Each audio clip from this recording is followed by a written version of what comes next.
Radio Imo et Capital présentent le grand rendez-vous de l'immobilier. En partenariat avec Orpi et Bien Ici. Une émission présentée par Guillaume Chazoulière et Sylvain Lévy-Valency. Bonjour à toutes et à tous et ravi de vous retrouver pour ce numéro de février du grand rendez-vous de l'immobilier. Si je vous dis un chiffre 36, c'est pas 36 chandelles, mais c'est la 36e édition de ce numéro du grand rendez-vous. Là, voilà, le temps passe, on est déjà dans la 4e saison, on est ravis d'être avec vous. Durant une heure, on va, comme on le fait d'habitude, décrypter toute l'actualité de l'immobilier. Et comme c'est d'usage, bien évidemment, l'objectif de cette émission, elle a été construite pour ça, c'est vous donner tous les conseils pratiques de lisibilité pour vos investissements, la location, le syndic, la gestion et la vente, bien évidemment. On a préparé ce magazine, comme d'habitude, avec nos confrères de Capital, avec l'équipe de rédaction, et toujours accompagné de mon fidèle complice depuis 36 numéros déjà, maintenant. 36 numéros. Tu te rends compte. Guillaume Chazoulière, rédacteur en chef chez Magazine Capital. Comment ça va? Bonjour Sylvain, ravi d'attaquer encore ce deuxième numéro de l'année avec vous et avec deux invités pour cette deuxième. Alain Brosset, directeur des stratégies et des relations territoriales de l'ANA à l'Agence nationale de l'habitat. Bonjour. Bonjour. Qui sera accompagné de Thierry Marchand, président de la Chambre des diagnostiqueurs immobiliers de l'AFNAIM. Bonjour. Bonjour. Avec vous, nous parlerons à la fois du tout récent service public dédié à la rénovation énergétique et aussi des nouveaux diagnostics de performance énergétique auxquels les vendeurs et bailleurs doivent se soumettre dès lors qu'ils remettent un bien sur le marché. Donc une émission vraiment spécialisée sur la rénovation énergétique aujourd'hui. C'est vraiment, on va dire que c'est un peu la dent creuse du moment, c'est vraiment le sujet d'actualité, on peut le dire. Merci Alain Brosset d'être avec nous et vous aussi Thierry Marchand. Et dans ce numéro, on va retrouver bien sûr la séquence que vous préférez, les amis. Ça vous concerne en 3 parties, notaires, agents, immobiliers, avocats répondront à toutes vos questions. Les chroniqueurs sont aussi au rendez-vous. On aura le conseil juridique très attendu de notre amie Roselyne Conan, directrice générale de l'ANIL, et bien sûr l'édito l'édito de David Benbassa, directeur général de Bien Ici, mais aussi droit dans l'IMO avec nos amis d'Orpi France, bien évidemment. C'est parti pour une heure de conseil immobilier. On enchaîne. Le grand rendez-vous de l'immobilier, le grand témoin. Rebonjour à toutes et à tous et merci d'être avec nous. Je rappelle aussi que vous pouvez aussi, bien évidemment, sur le Club des Proprios, sur la page Facebook de Capital animée par mon ami Guillaume, poser toutes vos questions comme c'est l'usage tous les mois. Alors on parle de rénovation énergétique dans ce grand rendez-vous, qui est un sujet qui est très ancré dans notre quotidien. C'est un sujet majeur de la campagne présidentielle, parce qu'au-delà du DPE, bien évidemment, et de la lutte contre les passoires énergétiques qui vont améliorer la vie des habitants, un confort de l'habitat, que ce soit de l'air, mais que ce soit aussi la gestion de l'énergie, de l'économie des énergies, et bien sûr de l'impact environnemental qui est sous-jacent à toutes ces actions. Et pour commencer cette émission, on va dresser, si vous voulez bien, le portrait de ce tout nouveau service public dont il faut vraiment beaucoup parler. On a eu le plaisir d'ailleurs de recevoir Emmanuel Vargon qui nous avait annoncé effectivement pour ce début d'année la naissance de France Rénov', dont l'objectif est d'accompagner les particuliers dans leurs démarches. Et on sait que ces démarches parfois sont compliquées, un peu complexes, et donc du coup cet organisme vient faciliter la vie des Français. Avec, pour en parler sur le plateau, donc vous êtes le directeur des stratégies et des relations territoriales à l'ANA, l'Agence nationale de l'habitat. Rebonjour Alain Brosset, et vous allez partager le plateau avec un professionnel en activité qui tous les jours est confronté avec cette réalité liée au diagnostic de performance énergétique. Il anime d'ailleurs, il est le président élu de la Chambre de FNAIM des diagnostiqueurs. Alors, la première question qui est posée toujours dans notre émission, et c'est une tradition, va vous être posée, si vous voulez bien, par Guillaume Chazoulière. Merci Sylvain. Et on va commencer par vous, Monsieur Brosset. Bonjour, rebonjour. La rénovation énergétique donc s'impose, Sylvain l'a dit, comme un marqueur politique de cette fin de quinquennat. Afin d'accélérer en ce sens, le gouvernement vient d'ailleurs de lancer France Rénov', dont c'est un tout nouveau service public dédié à la rénovation énergétique. Mais encore, de quoi s'agit-il? Est-ce que vous pouvez nous décrire ce dispositif ? Oui, bonjour à toutes et à tous. France Rénov', c'est une marque, c'est la marque du service public de la rénovation de l'habitat. Donc ça va au-delà aussi de la rénovation énergétique pour proposer des conseils et des services qui vont au-delà strictement de la seule rénovation énergétique. France Rénov', très concrètement, dès ce 1er janvier 2022, c'est un site qui s'appelle france-rénov.gouv.fr et c'est aussi un numéro de téléphone téléphone, le 0808 800 700, et c'est 450 espaces conseils France Rénov sur le territoire national pour pouvoir apporter de l'information, du conseil, de l'orientation à tous les ménages qui souhaitent réaliser des travaux jusqu'à la demande d'aide. Peut-être qu'on y reviendra un peu plus tard, mais c'est déjà les premiers éléments qui ont été mis en place dès ce 1er janvier 2022. D'accord. Alors, on voulait vous poser une question pour entrer, si vous voulez bien. C'est le but de cette émission dans la pratique, puisque l'idée, c'est que les auditeurs qui nous écoutent aient des éléments pratiques. Est-ce qu'on a accès au même type de prestations que l'on soit en ligne sur l'un des 450 sites répartis sur tout le territoire ? Alors, sur le site en ligne, vous allez trouver de l'information générale sur la rénovation énergétique notamment. Vous allez trouver également des références, comment trouver un artisan qualifié RGE. Vous allez trouver de l'information sur les aides financières disponibles. Et ces informations-là, vous pouvez aussi les retrouver dans les espaces conseils France Rénov. Les conseillers France Rénov sur le territoire ont cette formation, cette connaissance pour permettre à chaque ménage qui souhaite faire ses travaux justement de bénéficier d'un conseil gratuit et d'un conseil qui est aussi adapté à son besoin. Oui, c'est important de rappeler que cet accès est gratuit.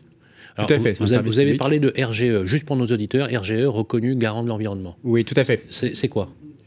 C'est une qualification qui s'applique aux artisans, et cette qualification, elle est nécessaire pour percevoir les aides publiques en matière de rénovation énergétique. Donc on dit à nos auditeurs que quand vous allez sur ce site, sur les 450 sites, et d'ailleurs sur ces conseils qui sont, je le répète, gratuits, c'est le cas aussi des ADIL et de l'ANIL, conseils gratuits au niveau du logement, veillez bien effectivement à ce que ces labels garantissent, c'est bien ça Alain Brosset, on va dire un travail de qualité. Tout à fait, c'est une qualification qui porte notamment sur la façon dont sont réalisés les travaux et les différentes méthodes retenues et les références nécessaires que doit présenter l'artisan qui se présente à votre ménage pour réaliser ses travaux. Guillaume. Alors on continue dans le pratique et on va se mettre à la place d'un particulier qui frappe à la porte d'un des 450 sites ou qui se connecte sur France Rénov. Votre première mission, donc, ça va être je vous présente un projet et de me lister les types de travaux que moi je devrais entreprendre pour arriver aux besoins que j'ai de performance énergétique, d'isolation, mais aussi de me lister toutes les aides auxquelles je suis éligible. C'est bien ça comment vous allez m'accompagner ?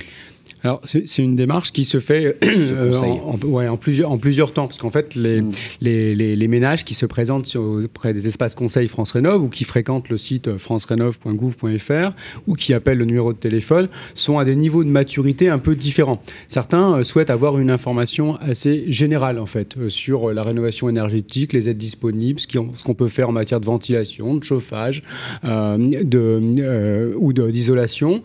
D'autres ont un projet de travaux un peu plus précis.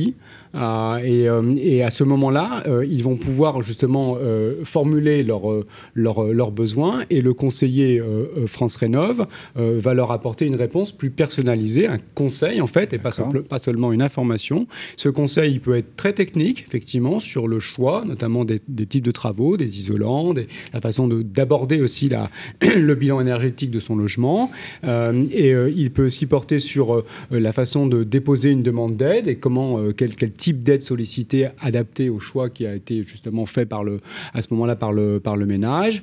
Ça peut aussi être la mise en relation avec un artisan au sens effectivement capacité à pouvoir s'assurer que l'artisan est bien RGE. Ouais, justement, voilà. Vous avez toute ça la va liste assez des loin, RGE, ce type d'accompagnement, et c'est un entretien qui peut durer 1 heure et qui peut justement être assez personnalisé ou au téléphone si je suis en ligne. Alors au téléphone, la réponse va plutôt être une information générale, et justement s'il y a besoin d'un accompagnement plus précis, plus lié à la nature des travaux, du logement, de la composition du ménage. À ce moment-là, il y a une mise en relation avec un conseiller France Rénov. Et on se déplace. Est-ce que le conseiller se déplace ou il faut se déplacer dans le bureau du conseiller? Alors, ça dépend là aussi du niveau de maturité du projet. C'est-à-dire que le premier entretien se fait en général soit au téléphone, soit en présentiel dans l'espace conseil France Rénov'. Mais s'il y a ensuite une démarche d'accompagnement, et notamment ce qui est mis en place dans le cadre de France Rénov', c'est aussi mon accompagnateur Rénov'. Et mon accompagnateur Rénov', c'est une démarche qui implique forcément une visite, une connaissance approfondie du logement. Et ça, c'est un type d'action qui est justement mis en place par certains des conseillers. Et l'accompagnateur donc se déplacerait sur le site, hein, d'accord. Est-ce que vous allez, pour rentrer toujours dans l'idée du sujet pratique, vous allez jusqu'à proposer des montages financiers clés en main? C'est le cas. L'accompagnateur, mon accompagnateur Rénov', il y a deux types d'accompagnateurs Rénov'. Il y a des opérateurs historiques de l'ANA qui aujourd'hui en fait accompagnent déjà des ménages, et il y a également des espaces conseils France Rénov' qui vont en fait réaliser ce type d'accompagnement. Et ce type d'accompagnement comprend effectivement une sorte d'ingénierie financière, si vous voulez, pour monter le bon dossier correspondant aux besoins. Sans même parler de l'accompagnateur, quand Sylvain dit montage financier, c'est-à-dire que moi, vous allez m'apporter un plan de financement avec ma prime Rénov', les C2E. Je sors avec, je sais quel est mon reste à charge et mes travaux à faire. C'est l'objectif. C'est l'objectif. Le client, enfin, tous ceux que nous avons interrogés, d'ailleurs, on a fait souvent des micro-trottoirs, la première question qu'ils nous posent, c'est on n'y comprend rien, c'est trop compliqué, et quand on additionne les aides, il nous faut à peu près un Valium ou un Lexomil. Donc je caricature un peu, mais on n'est pas loin de la réalité. Donc l'idée de l'accompagnateur, franchement, je trouve ça génial. J'ai fait un édito là-dessus sur BFM Business, et je trouve l'idée pertinente. Est-ce que, vraiment très pratique, je viens, je pose ma problématique, je sors avec, vous savez, une espèce de plan de financement très graphique, très, très synthétique, qui me dit, bah voilà, en fonction de vos ressources, vous avez droit à temps, en fonction de votre âge ou en fonction de tel élément, mais aussi des aides locales, parce qu'on a remarqué avec Guillaume que selon les villes ou les régions, il y a des aides où il n'y en a pas. Il y en a qui sont conditionnelles et d'autres pas. Ils sont surtout méconnus. Donc c'est ça, c'est un vrai plan de financement. Oui, tout à fait. Je le redis parce qu'en fait, on a des niveaux de maturité qui sont différents. C'est important parce qu'en fait, il y a des personnes qui ont une demande très générale et d'autres qui ont une demande très précise. Et dans la demande très précise, l'accompagnateur Rénov' va aller justement dans le niveau de précision en disant voilà, votre opération, elle coûte tant, vous aurez un reste à charge de temps, vous aurez tant de certificats d'économie d'énergie, tant de ma prime Rénov', etc. C'est ça qu'on veut. Est-ce que ça a quelque chose à voir avec les accompagnateurs dont on parle, dont la loi climat fait part? C'est les mêmes. On parle exactement de la même chose. Parce que ces accompagnateurs, me semble-t-il, c'était pour des gros travaux de rénovation globale. Alors, mon accompagnateur Rénov', je vais y arriver, est en place dès janvier 2022. Il a vocation à accompagner tout type de projet. Tout type de projet. D'accord. Après, ce qui est engagé, c'est une concertation justement pour plutôt l'année 2023, pour voir en fait comment étendre et avoir encore plus de modalités d'accompagnement. Mais dès aujourd'hui, vous pouvez être accompagné par mon accompagnateur Rénov' dans le cadre de ce qu'on vient de se dire à l'instant. Qu'est-ce qu'il fait à part ce plan de financement après? C'est de mettre d'où? Il suit le projet ou s'arrête là? Il peut suivre le projet, il peut donner des conseils sur les travaux, sur le choix aussi des types de travaux, sur la face... Alain Brosset, pardonnez-moi. Je vais préciser la question parce que c'est hyper important, etc. Ça s'apparente à une forme d'assistance à la maîtrise d'ouvrage, vous savez, les fameuses AMO. Est-ce que vous allez jusque là ou pas? Ou c'est juste vraiment un conseil de suivi? Et pour quel type de travaux vous allez plus loin? Non, ça va effectivement jusqu'à l'assistance à la maîtrise d'ouvrage. Ça permet notamment d'identifier à la fois ceux qui vont réaliser les travaux, ça permet de conseiller sur le choix des travaux, ça permet de pouvoir, effectivement, on a parlé du montage financier, mais ça va aussi jusqu'à la qualité technique en disant c'est opportun, pas opportun de faire tel ou tel type de choix. Est-ce qu'on peut même aller jusqu'à la négociation du prix?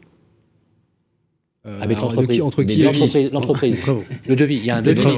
Non, mais il y a un devis de travaux. Oui, tout à fait. D'accord, qu'on arbitre, etc. Est-ce qu'il peut y avoir une négociation, un accompagnement à la négociation? Ça pourrait ou pas? Non. Formellement, non. Ça reste le ménage qui contractualise avec chacune des entreprises. On est d'accord. Alors, on va accélérer dans notre truc, puisque, comme vous le savez, on veut être extrêmement pratique. Vous savez ce qu'on a été faire? On a été voir les Français dans la rue et on leur a posé la question. C'est Guillaume qui s'en est occupé, n'est-ce pas, Guillaume? Oui, ou plutôt des équipes de Capital, et on leur a posé la question mais justement de l'isolation.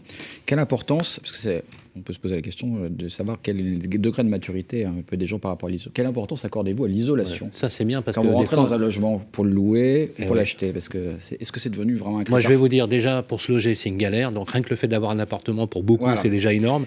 Donc, il y a parfois des... C'est des Parisiens, hein, voilà. un prisme parisien. Oui. Enfin, ceci dit, Guillaume, si on allait dans les grandes métropoles, on aurait peut-être trouvé des comportements similaires. Mais dans les grandes métropoles où il est difficile de se loger. Vous allez voir, c'est intéressant. On écoute. Quelle importance accordez-vous à l'isolation lorsque vous visitez un logement? C'était peut-être pas trop d'actualité jusqu'à il y a 5-6 ans, mais actuellement, ça me paraît, oui, un élément assez essentiel. Alors, je crois qu'il y a des aides et des incitations fiscales. Alors, évidemment, il y a certains qui sont intéressés par le fait de pouvoir en bénéficier. Donc, ils vont acheter comme on dit, une passoire. Hein. Oui et non. En fait, je sais que normalement, on doit avoir un bilan énergétique qui est fourni par l'ancien propriétaire. Là, pour d'obscures raisons, on ne l'a pas vraiment eu. C'est presque accessoire, en fait, l'énergie, tout ça et tout. On se dit qu'on pourra faire des travaux, on pourra mettre à notre goût, profiter de certaines primes aussi, je sais qu'il y en a. Voilà, donc c'était pas une priorité, j'avoue. Pas vraiment, j'ai eu un coup de cœur et puis je me suis rendu compte avec le temps que l'isolation, c'était pas ça, quoi. J'ai des endroits où c'est un peu humide et il y a un petit peu de moisissure qui s'est mise sur les murs. Voilà, mais bon, dans l'ensemble, ça va, elle est saine la maison, mais bon, voilà quoi, il y a on a eu quelques petites surprises. Alors non, justement, j'ai pas fait attention à ces critères-là parce qu'on m'a dit que que justement il y avait des travaux qui avaient été faits par rapport à ça. Donc du coup, on m'en a informé avant que je pose la question. Mais par contre, je remarque aujourd'hui, j'y suis depuis début novembre, et je remarque aujourd'hui qu'il y a des gros problèmes d'isolation. Encore. Et du coup, il y a de l'eau qui s'écoule sous mes fenêtres, donc je suis en train d'essayer de régler le problème. J'ai des entrepreneurs qui sont venus, etc., justement pour essayer de régler ce problème-là. Oui, mais c'était pas un critère, ça n'a pas été retenu comme critère final pour l'achat. C'est un haussmannien, donc il n'y a pas forcément d'isolation. Après, comme c'est des habitats denses, finalement, il y a chauffage collectif, et puis finalement, il y a assez peu de dépenses énergétiques. Étant donné que les voisins chauffent en dessous, au-dessus, etc. Donc j'imagine qu'il y a un gain d'efficacité de ce point de vue-là.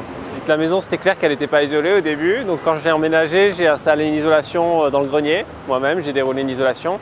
Mais je ne m'étais pas vraiment rendu compte au début de l'impact que ça pouvait avoir, l'isolation, sur notamment le coût du chauffage. Et c'est vrai qu'il faut le vivre pour s'en rendre compte, en fait, de la réalité de ça.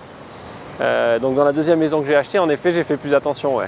J'habite à la campagne et voilà, il n'y a pas de mur mitoyen ou de voisins qui chauffent pour nous, quoi. C'est intéressant comme retour, parce que voilà, on a un peu tangent encore. On a fait un petit peu de patchwork, mais on n'a pas franchement l'impression, Alain Brosset, que la prise de conscience dans le public. En fait, c'est très intéressant, je vous le confirme. Et ce que disent ces différentes personnes, qui ont en plus de profils très variés, donc c'est effectivement représentatif. Ils disent en fait qu'on ne peut pas distinguer le bilan énergétique du confort. On a beaucoup de personnes qui disent en fait j'ai des problèmes de moisissure, c'est pas forcément un problème de température ressentie ou de consommation de gaz à effet de serre. Et donc cette approche globale, c'est bien ce qu'on souhaite faire avec justement France Rénov', parce que France Rénov', c'est la rénovation de l'habitat. Et donc ça porte aussi sur des conseils en matière notamment d'étanchéité, par exemple, ce ne sont pas des problèmes d'isolation ou des façons aussi d'occuper le logement. Ça a été un peu évoqué par le dernier monsieur qui disait mais en fait comment est situé mon logement, comment je le vis, etc. Voilà. Et donc c'est tout à fait ça, une approche globale, c'est en matière d'habitat, c'est vraiment nécessaire. Et puis si on parle strictement bilan énergétique, on a toujours 3 composantes, et ça pour vos auditeurs c'est très important. Il y a toujours une réflexion autour de 3 points, c'est l'isolation, le chauffage et la ventilation. Et ça ressort beaucoup dans le micro-trottoir que vous avez fait. Et ces 3 dimensions-là sont alliées ensemble. Et un artisan qui est effectivement un artisan qui a une compétence dans ce domaine va intégrer lui aussi, même si son offre est une offre de chauffage, va intégrer l'isolation et la ventilation parce qu'il sait que les 3 sont liés ensemble. Et Thierry Marchand, une réaction ?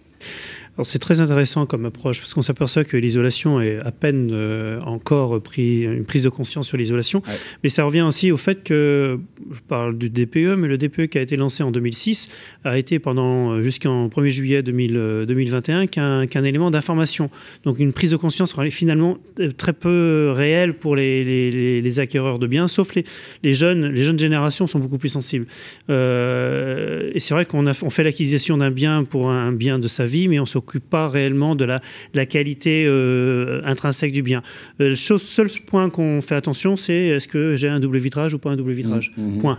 Oui, tout à fait, tout à fait. En tout cas, ça a le mérite de pointer une chose, Alain Brosset et vous, Thierry Marchand, c'est le fait qu'il faut beaucoup de pédagogie au niveau du grand public pour accompagner ces mouvements-là, bien évidemment, parce que nous on maîtrise bien évidemment un peu plus le sujet, et pour cause, mais l'important, c'est ceux qui sont les usagers au quotidien, et donc ça donne le ton. Merci à vous deux. Vous allez rester avec nous effectivement dans cette deuxième partie, où on va parler un peu plus du DPE, bien évidemment, et après l'édito de notre ami David Benbassin, on va parler donc de TPE, on peut dire nouvelle version, sans faire de jeu de mots, donc il va y avoir...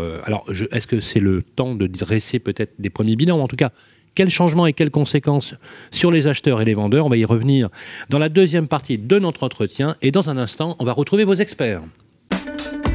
Le grand rendez-vous de l'immobilier revient dans un instant. Vous et moi, on se connaît bien. On se voit tous les jours. Vous pouvez trouver que j'ai du charme, que je suis un peu démodé ou trop isolé. Je suis capable de faire rêver comme d'empêcher de dormir. Mais même quand je ne suis pas là, on parle de moi. Et s'il arrive que l'on me quitte, c'est toujours bon de me retrouver. De m'avoir, tout simplement. Je suis l'ancien, l'actuel, le prochain. Je suis le bien, celui que vous voulez acheter, vendre, louer ou faire gérer.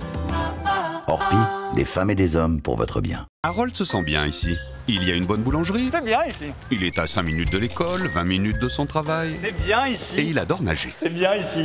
C'est sur bienici.com qu'Harold a eu son coup de cœur. Eh, c'est bien ici. Pour une recherche immobilière innovante, par vie de quartier et temps de trajet.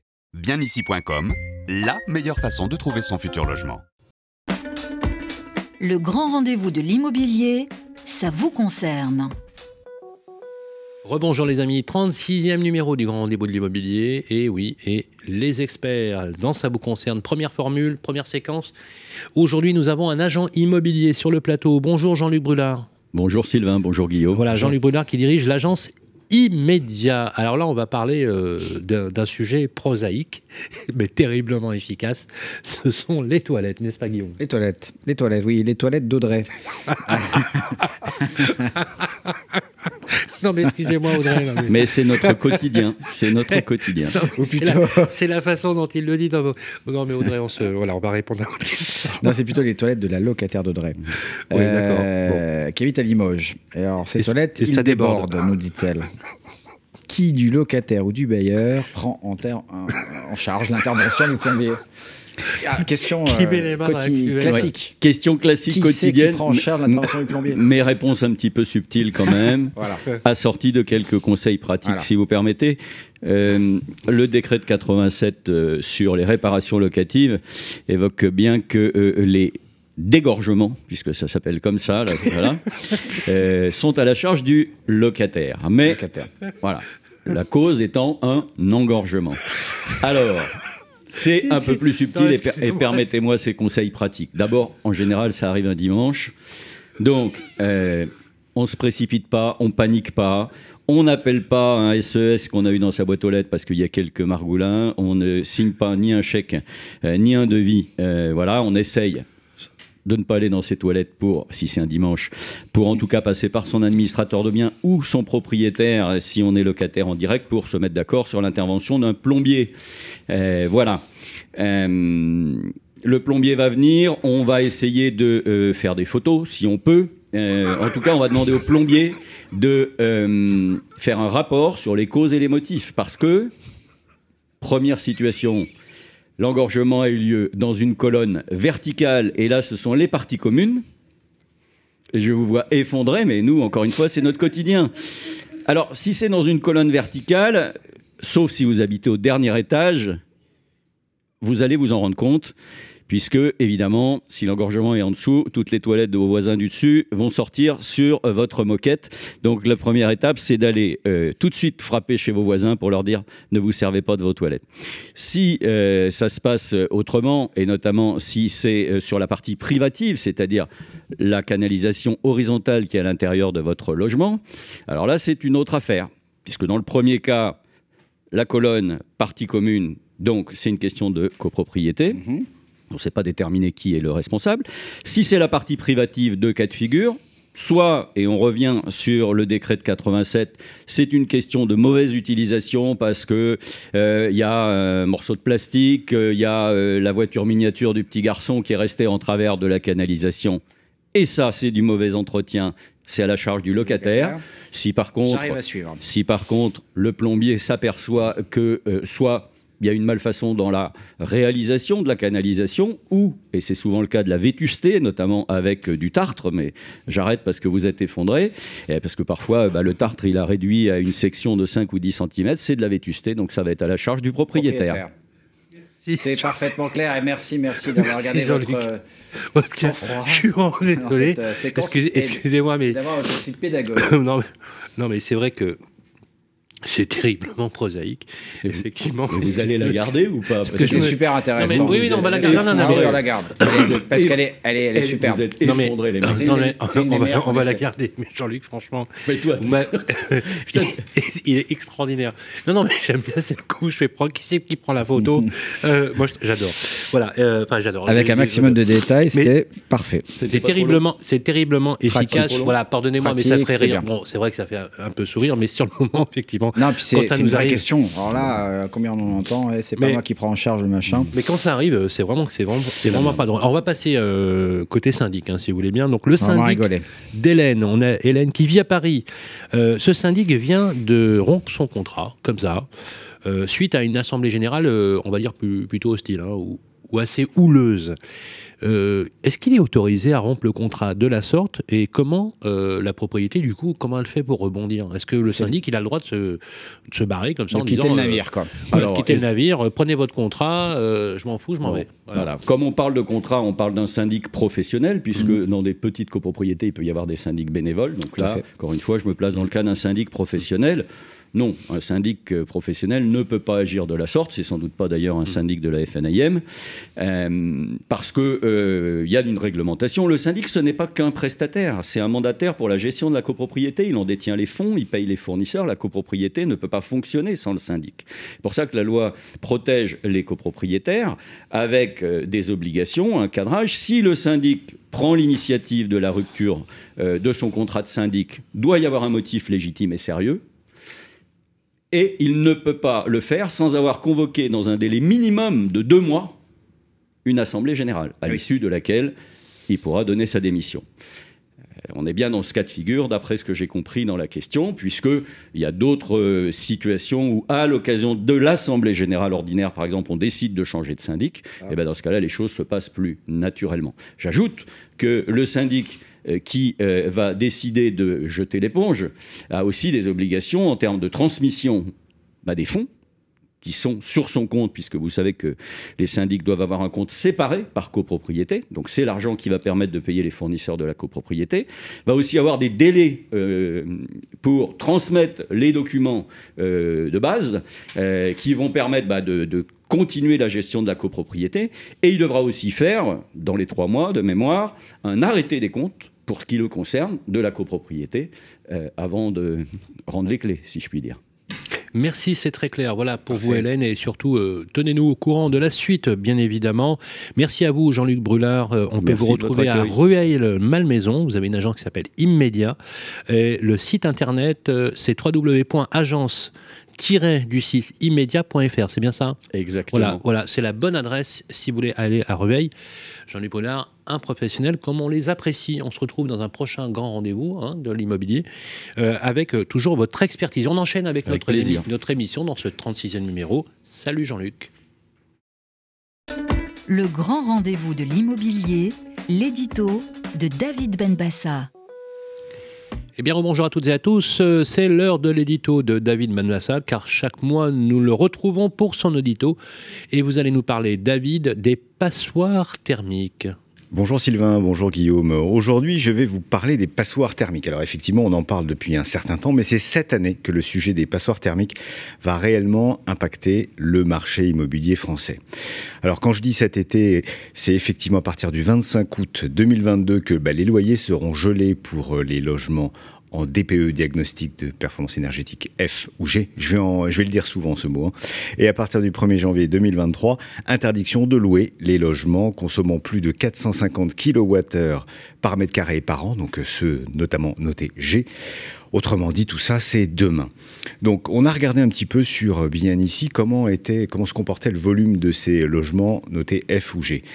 Alors, il représente 12% des annonces de transactions, 11% des annonces de location. Pour ça, ça fait pas beaucoup, mais on va rentrer un petit peu dans le détail. Sur la location, la part est quasiment identique à celle de l'année passée. Par contre, sur la transaction, on voit que la part a été multipliée par 2 en seulement un an.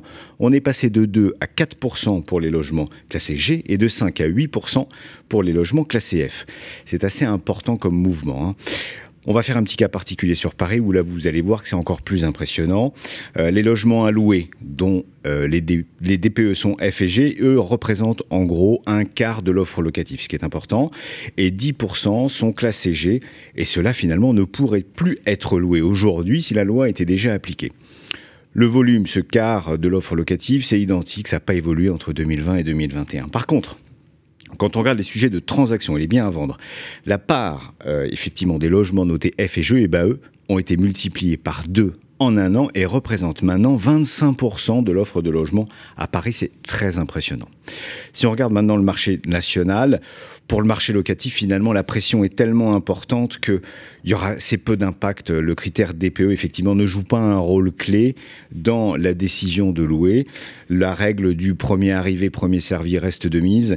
Et finalement, tant que le candidat répond aux critères de revenus, finalement, il pourra louer.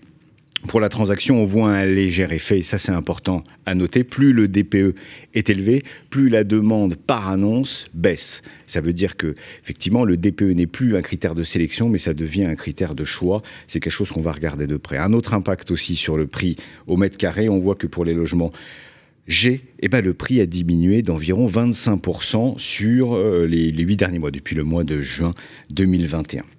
Alors vous le savez, la loi climat et résilience, celle qui fixe le calendrier des obligations énergétiques, finalement elle va s'étendre jusqu'en 2050. Le but est assez clair, c'est finalement que tous les logements vendus ou loués soient notés en catégorie A ou B. Cela signifie qu'ils consomment moins de 110 kWh par mètre carré par an et également qu'ils émettent moins de 11 kg de CO2 par mètre carré et par an.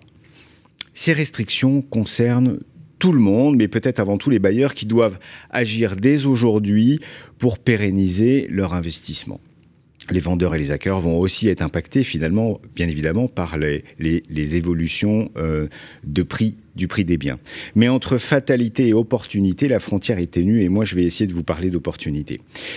On commence par les travaux d'amélioration de la performance énergétique, finalement, qui s'articulent autour de 3 grandes catégories de travaux, l'isolation, la ventilation et la production d'énergie de chauffage. Finalement, le champ est assez large et c'est entre ces 3 catégories qu'il va falloir combiner pour arriver à faire des économies et à réduire la consommation énergétique du logement.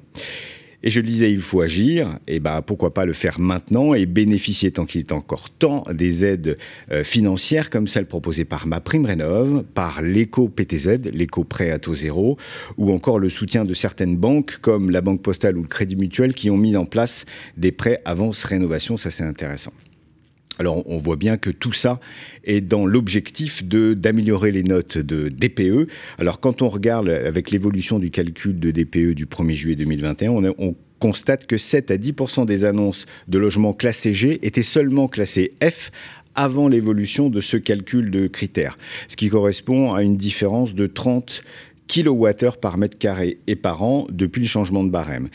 On regarde un peu plus précisément, on voit aussi qu'un tiers des annonces de logements G nécessitent un gain de 60 kWh par mètre carré et par an pour améliorer leur note et passer à la catégorie F. On voit bien que ces premières marches semblent clairement atteignables. Alors la question de la rénovation énergétique chez les propriétaires bailleurs, c'est pas si nouveau car c'est été basé, et ça, c'est ce qui a construit le dispositif de Normandie qui a connu un fort succès, notamment depuis 2019. Le bénéfice, je vous le rappelle, c'est simple, économie d'impôt en fonction du nombre d'années de mise en location des biens.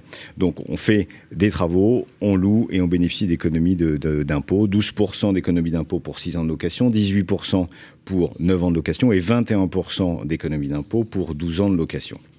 Alors quand je vous parlais d'opportunités, vous arrivez à faire le lien là, à n'en pas douter, on va voir arriver, c'est sûr, des nouveaux investisseurs qui vont profiter des prix bas sur les logements classés F ou G, les mettre, les rénover et les remettre sur le marché, soit en location, soit en transaction. C'est un vrai intérêt aujourd'hui de pouvoir cumuler finalement les avantages fiscaux du de Normandie, j'en ai parlé, et ceux de ma prime rénov. Donc on a fait un petit exercice chez Bien Ici pour aider tout le monde et on a regardé les volumes de logements qui étaient concernés finalement par cette zone géographique du dispositif de Normandie qui concerne 245 villes en France, tous les logements à moins de 225 000 euros parce que le de Normandie met un plafond d'investissement à 300 000 euros intégrant 25% de travaux. Donc on va regarder les logements qui sont à moins de 225 000 euros. On va regarder ceux qui ont un prix au mètre carré inférieur à 5 500 euros. C'est aussi les critères du de Normandie. Et enfin, on va regarder l'ensemble des logements qui sont classés G. On a fait une page de résultats et on l'a faite pour vous. Ça veut dire que si aujourd'hui vous allez sur www.bienici.com/radio-imo en un seul mot, vous allez pouvoir identifier finalement près de 2000 annonces qui sont concernées par cette mécanique et peut-être allez-vous trouver la perle rare et faire un investissement idéal. Le volume d'annonces, il évolue, il va évoluer très certainement. C'est encore trop tôt pour dire si les biens en location classés G vont passer demain en transaction. Mais on va suivre tout ça pour vous. En tout cas, une seule bonne adresse peut-être pour jouer une opportunité, www.bienici.com/radio-imo. Le grand rendez-vous de l'immobilier, Focus, marché de l'IMO, par David Benbassa. Eh bien David, nous continuons avec vous, avec un professionnel de l'immobilier, c'est l'usage, on l'appelle chaque mois, on va toujours en région, et il va nous rejoindre par téléphone, il s'agit de... Jean-Gilles Couralot, c'est le gérant de l'agence Les Copains de l'IMO à Thonon-les-Bains. Et compte tenu du sujet qui nous intéressait aujourd'hui, je me suis dit que c'était une bonne idée d'avoir un peu une remontée du terrain. Bonjour Jean-Gilles. Oui, bonjour. Merci d'être avec nous. J'avais, moi, quelques petites questions à vous poser. Et la première, c'était, est-ce que vous aviez constaté une hausse des mises en vente de logements avec un DPE F et G sur votre secteur ? Oui, bonjour. Alors, effectivement, cette nouvelle réglementation arrive juste après le haut de la vague de la crise sanitaire liée au Covid, ce qui a entraîné une hausse des prix significative sur le marché de l'immobilier, dans le neuf comme dans la revente. Les propriétaires de logements mal étiquetés, s'ils doivent vendre, profitent également de cette hausse de marché. Ils peuvent donc vendre en prenant en compte les travaux qui seront à réaliser par eux-mêmes ou bien par leurs futurs acquéreurs. Sur le marché de la résidence principale, par exemple, la hausse des ventes n'est pas forcément due à ce nouveau DPE, mais à une hausse significative de la demande. En revanche, il est vrai que sur le marché de l'investissement et de la résidence secondaire, il y a une forte hausse d'estimation et de mise en vente liée au nouveau DPE. En effet, un propriétaire d'un logement secondaire est très souvent déjà propriétaire de sa résidence principale, avec tous les frais que cela engendre, prêts en cours, frais d'entretien, taxes foncières, etc. Et l'idée de devoir effectuer des travaux importants dans leur logement secondaire est pour beaucoup d'entre eux impossible financièrement. D'accord. Et du coup, j'imagine qu'il va y avoir de plus en plus de mandats finalement avec ces diagnostics mal notés F et G. Est-ce que vous avez mis en place une stratégie au sein de l'agence pour capter ces mandats et rassurer le propriétaire ? Oui, bien sûr. En tout cas, on a essayé de le faire, effectivement. Donc, il faut savoir que dans chaque transaction, un des fondamentaux de notre agence immobilière est le conseil, le service apporté à nos clients acquéreurs et vendeurs. Il faut donc prendre le temps d'expliquer les points forts et les points faibles aux clients. Ensuite, il faut leur apporter des solutions. Une d'entre elles est de faire réaliser, par exemple, des devis de travaux pour la mise aux normes énergétiques. Mais ensuite, il faut trouver des solutions pour financer ces travaux. Donc, il y a plusieurs solutions. Si vous êtes propriétaire de votre résidence principale, vous avez certainement le droit au crédit d'impôt pour la transition énergétique. Il y a certains critères d'éligibilité, évidemment, mais nous accompagnons nos clients dans les démarches qui sont souvent fastidieuses.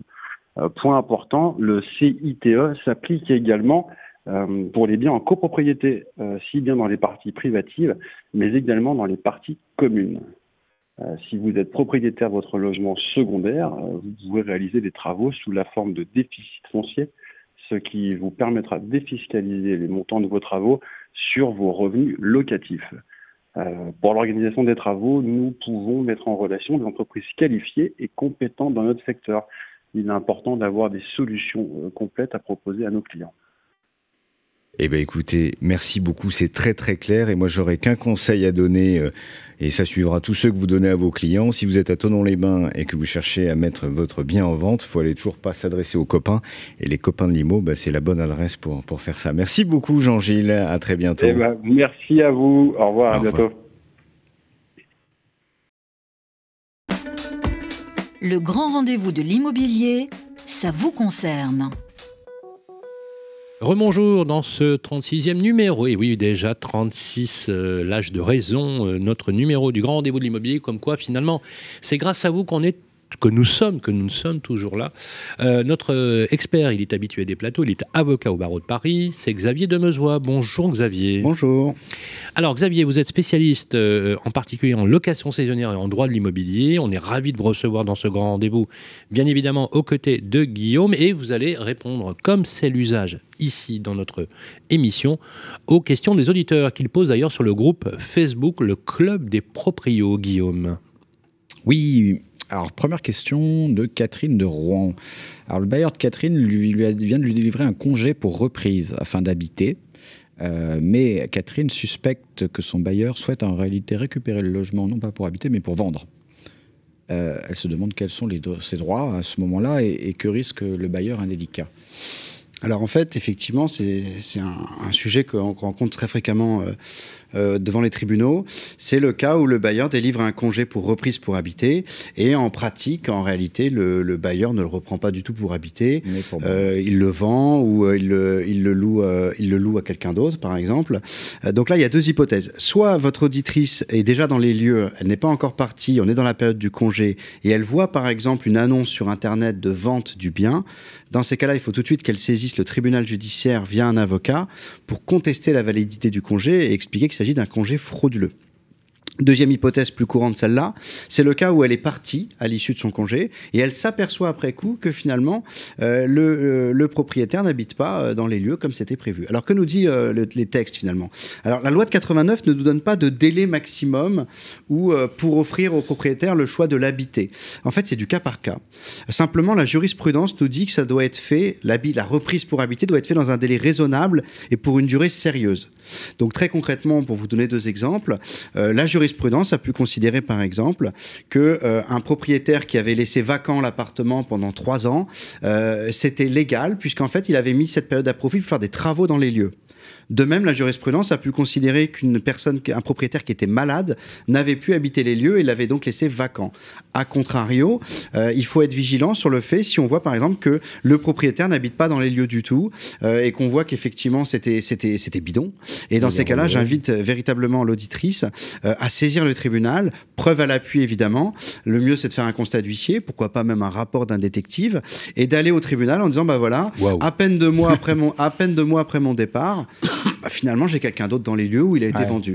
Et là, le tribunal ne pourra pas réintégrer votre auditrice dans les lieux. Les tribunaux ne le font jamais, mais on sera sur le terrain indemnitaire. C'est-à-dire qu'elle pourra prétendre à la compensation de son déménagement. On donne raison au locataire dans ce cas-là? Comment? On donne raison souvent au locataire. Là encore, ça dépendra du délai dont le propriétaire, on va dire, n'a pas repris les lieux rapidement. Et dans ces cas-là, les tribunaux sont très sensibles, effectivement, à indemniser, effectivement, ce qui s'appelle un congé frauduleux. Dernier point d'importance, un congé frauduleux est sanctionné pénalement. Un bailleur qui donnerait un congé frauduleux s'expose pour une personne physique à 6 000 € d'amende et à une personne morale, ça peut monter à 30 000 € d'amende. Ah oui, quand même. Vous êtes donc prévenu. C'est chaud. Le bailleur de Catherine est donc prévenu. En fait, c'est un motif fallacieux, quoi. Je dis, voilà, je vais habiter, puis parce qu'en fait, j'ai envie de virer mon locataire pour augmenter le loyer. Exactement. Bon, d'accord, ok. Ça calme. Alors, une autre question qui vient de notre ami Serge, qui est à Brest. Il est locataire. Serge, salut Serge. Il doit de l'argent à son bailleur. Bon, et oui, effectivement, il aurait bien aimé continuer à payer son loyer, mais il doit un peu d'argent à son bailleur. Malheureusement, ça arrive souvent. Surtout en ce moment, en voulant rentrer chez lui un jour, il est rentré, il a découvert que son bailleur, vous savez de quoi je parle, bien évidemment, il avait changé la serrure.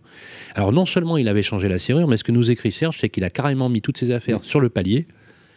Le choc, tu rentres chez toi, tu retrouves toutes tes affaires sur le palier. Quels sont les droits de Serge et que risque son bailleur s'il risque quelque chose? Alors on est vraiment dans l'actualité, puisque on sait que les tribunaux connaissent un essor, d'autant plus avec la crise du Covid. Il y a on a même eu un cas où le propriétaire avait muré la porte d'entrée. Ouais.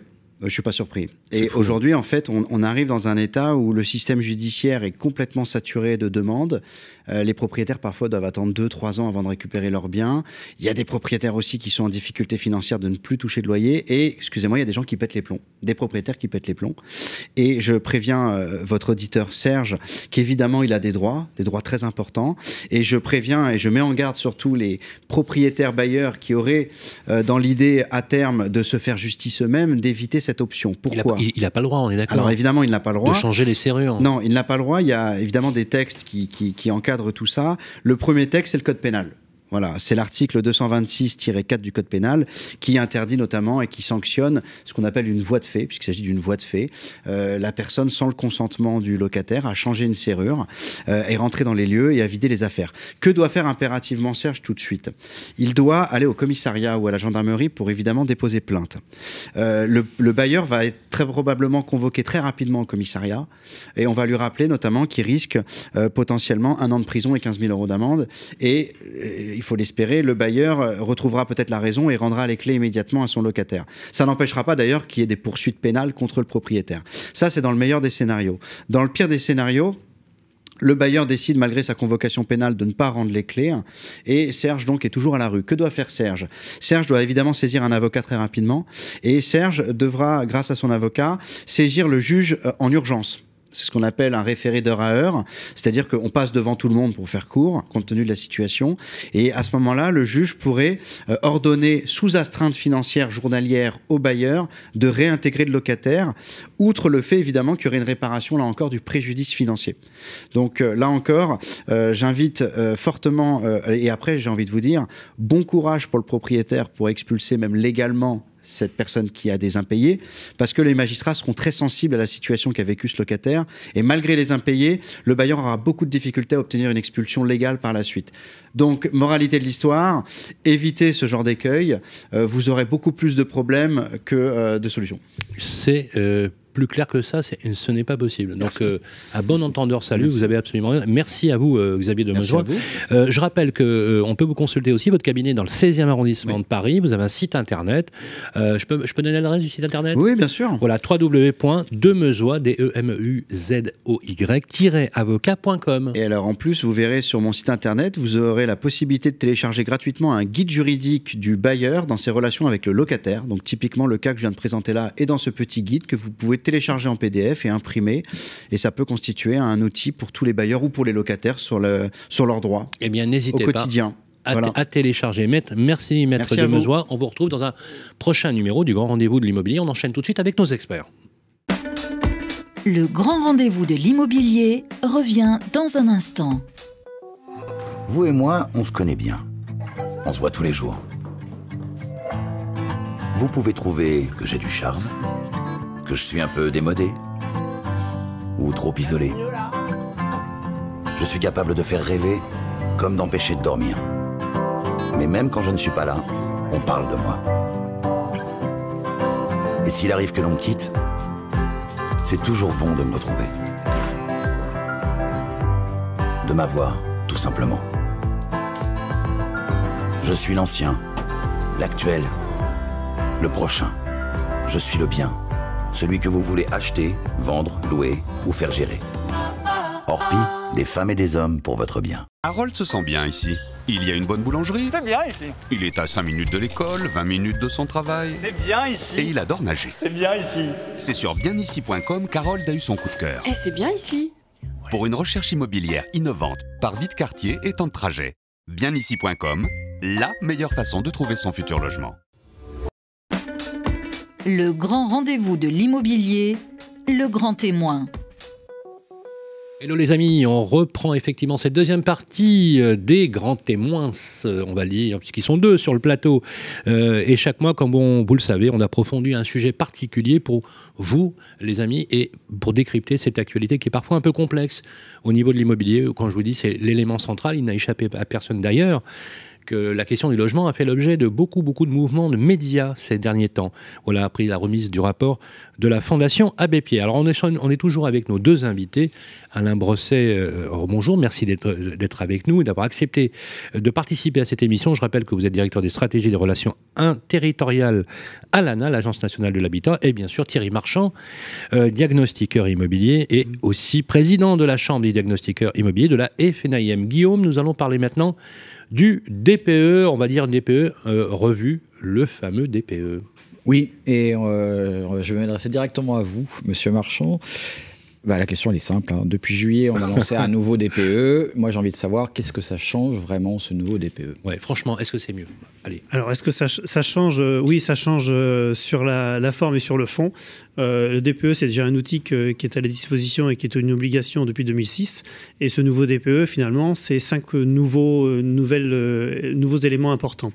En premier lieu, avant le 1er juillet 2021, nous avions 2 types de DPE pour un logement. Il y avait le DPE qui était nécessaire pour les logements construits avant 1948, qui donnait une expression de la consommation énergétique en fonction de l'usage des occupants, et non pas vis-à-vis de l'enveloppe thermique du bâtiment. Depuis le 1er juillet, on n'a maintenant qu'un seul DPE pour tous les logements, quel que soit l'âge de construction du bâtiment, et concerne tous ces bâtiments, tous ces logements, et prend en compte l'enveloppe énergétique du logement. Donc un DPE, on calcule thermiquement les déperditions des parois. Donc on parlait tout à l'heure de l'isolation. On va évidemment vérifier le type d'isolation, la nature de l'isolation, l'épaisseur de l'isolation. Donc on va tout calculer, la performance énergétique du logement finalement. Est-ce qu'il est très déperditif ou pas déperditif? On va également regarder le type de chauffage. Si on a un chauffage de nature à énergie fossile, je reviendrai plus tard pour énergie fossile, donc gaz, fioul, charbon, on n'utilise plus de charbon, et évidemment l'autre énergie qui est l'énergie électrique et les énergies renouvelables. Donc ça, le nouveau DPE finalement, c'est refaire les DPE précédemment. On a pris également en compte une nouvelle étiquette énergétique. Cette nouvelle étiquette énergétique précédemment, c'était simplement on classait un logement uniquement par rapport à la consommation énergétique. Aujourd'hui, on classe un logement par sa consommation énergétique et aussi par ses émissions de gaz à effet de serre. Ça, c'est tout nouveau. Donc, ça change complètement la classification du DPE que l'on a au 1er juillet par rapport à celui qu'on pouvait avoir au 30 juin. On n'a plus du tout les mêmes critères de calcul. Un point, donc pourquoi on prend en compte les gaz à effet de serre? Les gaz à effet de serre, on sanctionne quelque part les énergies fossiles, les moyens de production de chaleur à énergie fossile. Pourquoi? Là, on s'est bien rendu compte qu'on est en réchauffement climatique, en dérèglement plutôt climatique. Parce qu'ils émettent du carbone. Ils émettent du carbone.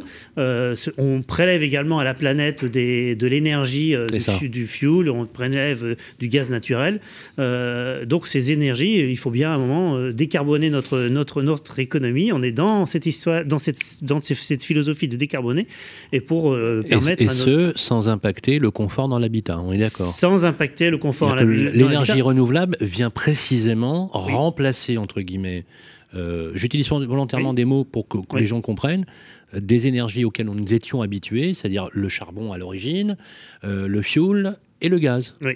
On est d'accord. Complètement. Donc on est maintenant plutôt sur un axe d'énergie plutôt renouvelable. Donc l'énergie électrique. Du nucléaire. Nucléaire en partie, mais également tout ce qui concerne les pompes à chaleur, que ce soit de la géothermie ou de l'aérolyque. On a besoin de plusieurs types de pompes à chaleur. On peut avoir des capteurs solaires pour en thermique.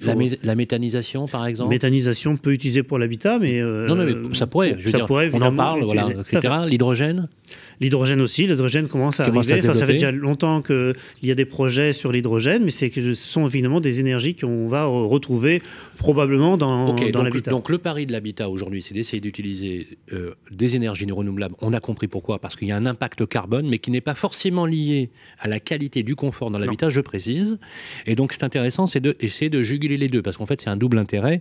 Et comme les êtres humains sont tous les mêmes, ils voient d'abord leur intérêt personnel. Alors, quelles sont les conséquences de ce nouveau mode de calcul? Parce que je rappelle quand même qu'il y a eu une première version du DPE, on peut le dire. Oui. Il y a eu une première version qui a été lancée au 1er juillet 2022. D'ailleurs, on a même publié ici, je ne sais pas sur Capital s'ils l'ont fait aussi de cette façon-là, on avait dit, voilà, enfin un DPE avec un pouvoir coercitif. Bon, c'était un peu fort, mais doté d'un instrument, en fait, notamment sur le principe de l'opposabilité, vous savez, du caractère opposable. Alors, il y a eu quelques soucis de calcul, j'aimerais bien qu'on y revienne pour bien positionner les choses. Bref, il a été retiré, reformaté, 1er novembre, nouvelle version, avec un nouveau mode de calcul qui a intégré notamment des matériaux avant 1975, me semble-t-il. Alors, est-ce que, on va être très clair, nous on se pose la question avec Guillaume, est-ce que avec ce nouveau mode de calcul, y a-t-il des profils bien identifiés, on va dire des perdants et des gagnants, pour être très clair?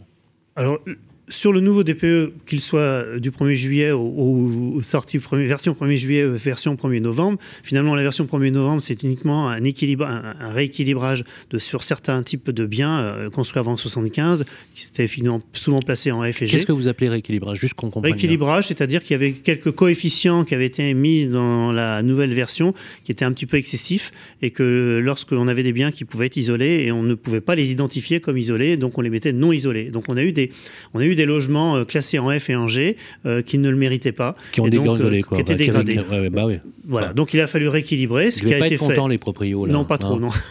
Donc on a pu rééquilibrer avec cette... 80 000, hein, ça concernait 80 000 DPE quand même. Oui, un peu plus de 80 000. Source FNAIM. Oui. Bon. C'est un petit peu plus de 80 000, mais on s'est rendu compte que sur les passoires thermiques qu'on a détectées, on a à peu près 25% qui ont vu une note sensible, une amélioration sensible de leur note. Néanmoins, ce nouveau DPE en tant que tel, aujourd'hui, a une grande différence par rapport au DPE qu'on connaît depuis 2006, c'est qu'il est opposable, tout simplement. Ce que signifie opposable, c'est qu'il est devenu un diagnostic comme les autres diagnostics que l'on fait dans le cadre de la vente d'un bien immobilier, que ce soit de l'amiante, de l'électricité. On parlera de plus après, les gagnants, les perdants. Voilà, donc c'est quoi des exemples? Non, oui, mais on veut savoir. Oublions-le, il y a le code 75, c'est réglé. Mais grosso modo, ce nouveau système de calcul, il donne des gagnants, des perdants. Quelqu'un qui, par exemple, avec une chaudière performante. Tout à fait. Donc les perdants, c'est principalement les énergies fossiles, ceux qui utilisent des énergies fossiles, donc le fuel. Le gaz naturel également. C'est pas une surprise, ça. Non, mais pour les particuliers, c'est une surprise. Non, mais des gens donnez-moi un exemple de logements qui étaient bien notés avant, qui deviennent mal notés après. On a des cas particuliers sur des maisons avec des chaudières au gaz qui étaient précédemment qui étaient classées et qui sont toujours d'ailleurs classées en E, rarement en D, mais peut-être en D dans certains cas, et qui se voient avoir une classification bien moindre, bien moins bonne par le gaz à effet de serre. Parce que le gaz à effet de serre, l'effet de double clic sur les doubles tickets fait que l'on peut avoir une note relativement acceptable en consommation énergétique, mais cette fois-ci dégradée en gaz à effet de serre. Donc ça, c'est vachement important à dire. On le voit souvent sur le gaz naturel, c'est des choses que l'on... Et le gaz est également sur les propanes. Donc on a ce type de dégradation. Et à l'inverse, l'énergie électrique, on a évidemment une amélioration. C'est bonifié. Donc, si le bien est bien isolé. Donc, vraiment qu'on comprenne. On peut avoir une consommation d'augmentation, une empreinte carbone minimum. Exemple, le coût de l'électricité qui s'envole. Et, à contrario, on peut avoir une chaudière fuel, par exemple, ou propane, qui est maîtrisé à la limite, qui serait plus économe. Par contre, ça explose l'empreinte carbone. Complètement. C'est exactement ça. Et ça dégrade la note par rapport à l'ancien DPE. Et ça concerne beaucoup de maisons individuelles. On en a parlé ensemble. Ça concerne énormément. 80% de maisons individuelles, vous m'aviez dit. Oui, c'est absolument considérable, surtout dans les territoires. Dans les territoires ruraux, on n'a pas de gaz naturel. La seule solution, de toute façon... Ça fait du boulot pour France Rénov', tout ça. Vous pouvez travailler pour France Rénov'. Non, mais oui. Puis c'est pas des gens qui ont beaucoup de moyens. Parce qu'il va falloir changer beaucoup de chaudières. Oui. Non.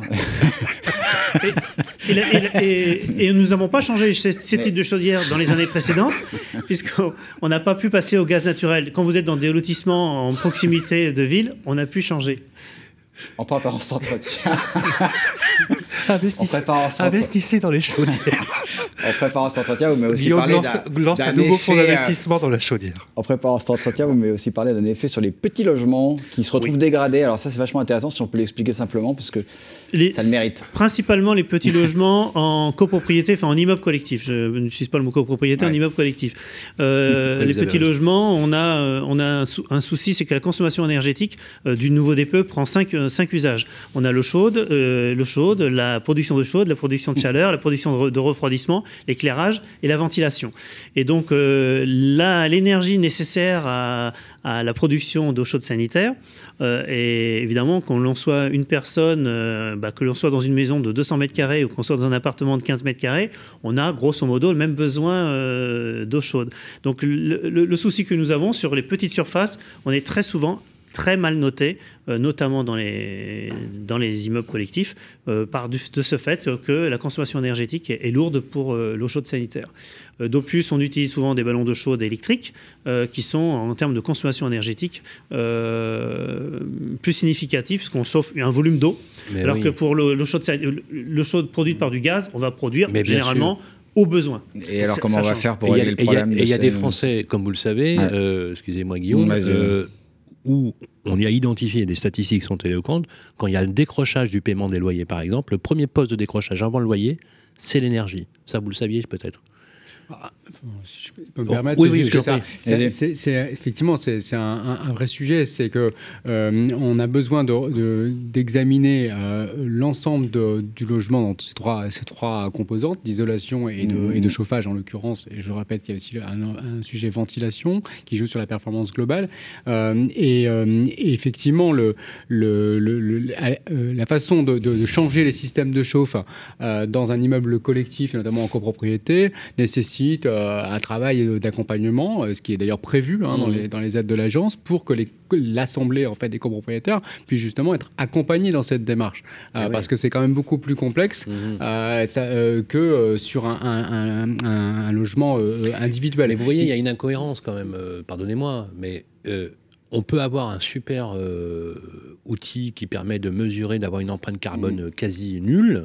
Par contre, un coût énergétique qui est indépendant de cette émission à gaz à effet de serre. Vous voyez ce que je veux dire ? C'est-à-dire qu'on voit bien que même sur des logements bien rénovés, il y a un envolé des coûts énergétiques. C'est pas moi qui le dis.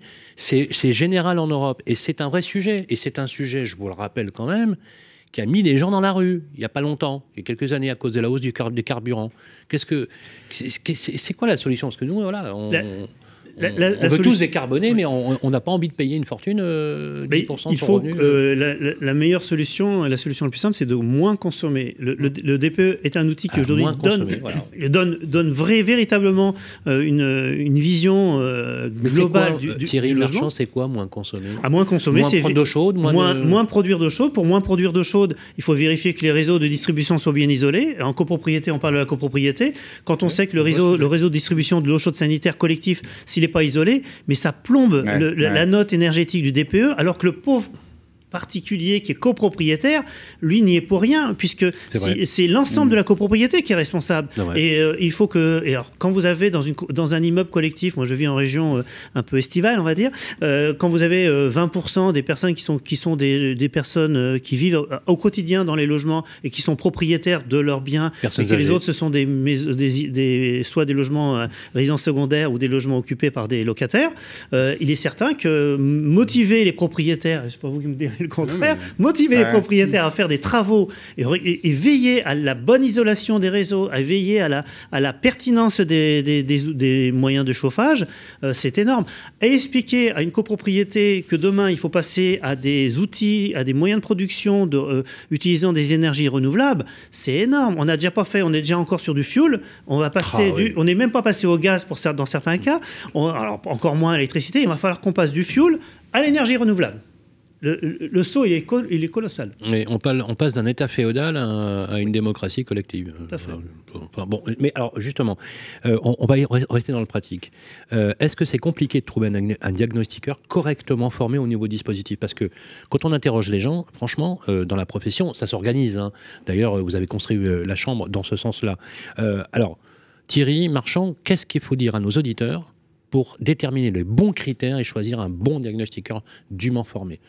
Il faut déjà que qu'il soit adhérent à la FNAIM. Et déjà, est-ce qu'ils sont tous formés à ce jour? Ils sont tous formés au DPE, parce que le DPE aujourd'hui qui est pratiqué est le même sur un point de vue de méthodologie que celui qui était fait en 2012. Donc on n'a rien changé sur la méthodologie. Par contre, on a changé surtout sous l'outil de saisie des données. Parce qu'on a beaucoup plus de données à rentrer. On sait les identifier et les saisir.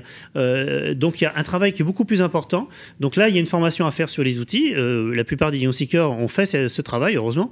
On a veillé que beaucoup de gens puissent le faire. Les outils ont dû être mis à jour. Ça a été un des souhaits du gouvernement de rééquilibrer le DPE au 1er novembre. Donc les diagnostiqueurs aujourd'hui le sont. Alors comme toute profession, la grande majorité des professionnels sont extrêmement efficaces et pertinents. Le souci que l'on a, c'est que nous devons avoir un maximum d'informations sur le bien. Et le diagnostiqueur ne peut pas regarder, n'a pas des yeux à rayon X pour vérifier ce qu'il y a dans les murs. Donc on a absolument besoin de savoir ce qu'il y a été isolé dans les murs, s'il y a de l'isolation. Alors comme je vois tout à l'heure, les personnes qui ont été interviewées se rendent compte que l'isolation n'était pas un élément important. Alors allez leur demander si le bien a été isolé ou pas isolé. Lorsque c'est une succession, ils ne le savent pas. Quand c'est une acquisition, souvent, ils ne savent pas si le bien a été isolé précédemment. Donc, nous, on ne peut pas le deviner et on a l'obligation de mettre le vrai type d'isolant. Si on n'a pas l'information de l'isolant, comme on ne peut pas faire de sondage, eh bien, on met que le bien n'est pas isolé. Deux questions. En un mot, c'est quoi la certification qu'ils doivent avoir? Avoir une certification énergie, ce qu'on appelle certification énergie. D'accord. Deuxième question, combien ça coûte tout ça? Un DPE, ça vaut en fonction des biens, mais ça peut atteindre normalement 200 €. C'est aujourd'hui un travail beaucoup plus important que précédemment, puisque tout doit être mesuré. Les surfaces du bâti, c'est-à-dire les surfaces habitables. Déjà, il faut définir la base. Qu'est-ce qu'une véritable surface habitable? C'est l'essentiel, c'est fondamental. Et le propriétaire ne peut pas nous donner la surface habitable, on doit le mesurer. Donc rien que ça, déjà, on passe du temps. Mesurer les parois, mesurer les fenêtres. Je rappelle qu'il y a 14 points de contrôle par fenêtre. 14 points de contrôle. Ouais. Donc quand c'est les mêmes fenêtres, ça va vite. 200 €, ça paraît pas cher pour tout ça. Oui, voilà, c'est la première question. 200 €, prix moyen. Prix moyen, donc ça peut être une maison. Une maison individuelle de 120 mètres carrés, c'est 200 €. Et combien de temps il passe le diagnostic? Un DPE, lorsque la maison est homogène, c'est une heure pour le DPE. Une heure, et après, il y a le compte-rendu. Ça va relativement vite, mais après, on a d'autres diagnostics. Ce qui est intéressant, c'est que l'on fait l'ensemble des diagnostics au même moment. Ça me semble pas élevé. Une maison de 100 mètres carrés, c'est 200 €. Oui, 200 €. Quand la maison, elle est homogène. 120 mètres carrés. Et un appartement? Un appartement, après, ça dépend de la taille de l'appartement. Le souci qu'on a en appartement, c'est pas l'appartement lui-même. Et là, c'est le nouveau travail qu'on vient d'avoir. C'est de récolter les données auprès du syndic.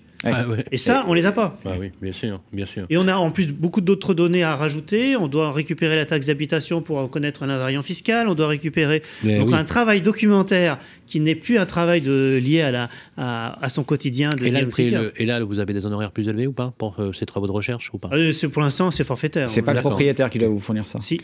Okay. Donc, mais il faut le sensibiliser. Est-ce que le prix est normalisé? C'est-à-dire que c'est... On est en France, les tarifs sont libres. Ok, d'accord. Donc on garde en tête ce 200 € pour 120 mètres carrés. Ok. Alors, à compter de septembre prochain, on enchaîne. Tout propriétaire mettant en vente une maison ou un immeuble en monopropriété d'étiquette F ou G devra obligatoirement faire réaliser un audit énergétique de son bien, en plus du diagnostic de performance énergétique DPE. C'est quoi? C'est le DTG? C'est quoi? Ah non, c'est pas le DTG. Quoi? Un DPE et un audit. C'est un audit. Alors, qu'est-ce que c'est exactement? C'est obligatoire, hein, donc, ça sera obligatoire au 1er en monopropriété. En monopropriété au 1er septembre 2022. C'est les maisons, quoi, en fait, grosso modo. Maisons, et puis surtout les immeubles collectifs en monopropriété, on oublie, mais on en a quand même pas mal. Beaucoup en province, absolument, vous avez raison. Beaucoup, il y en a même en région parisienne. On les voit peu, mais ils existent. Donc, ces immeubles devront faire l'objet d'un audit énergétique. Qu'est-ce qu'un audit énergétique? Surtout, l'audit énergétique est le début du commencement de l'accompagnement. Et on boucle la boucle. À la boucle. L'idée, c'est d'identifier le coût nécessaire. C'est préalable au DPE? Non. Ah non, au contraire. C'est le DPE qui va déclencher l'obligation de faire un audit ou pas.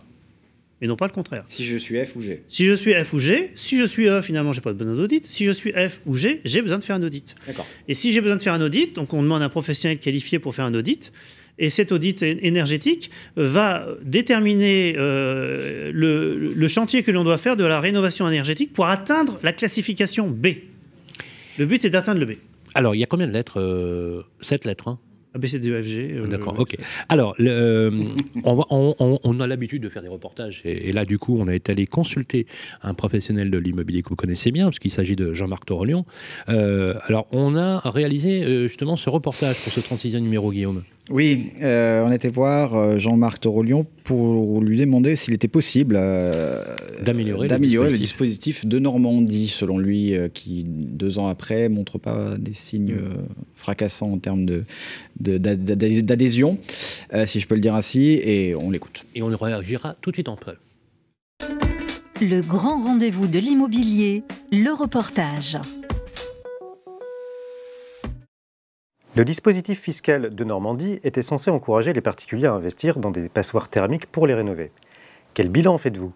Ce dispositif fiscal de Normandie, il avait une caractéristique, il s'adressait d'abord au marché de l'ancien, et de ce point de vue-là, c'était pour nous extrêmement positif.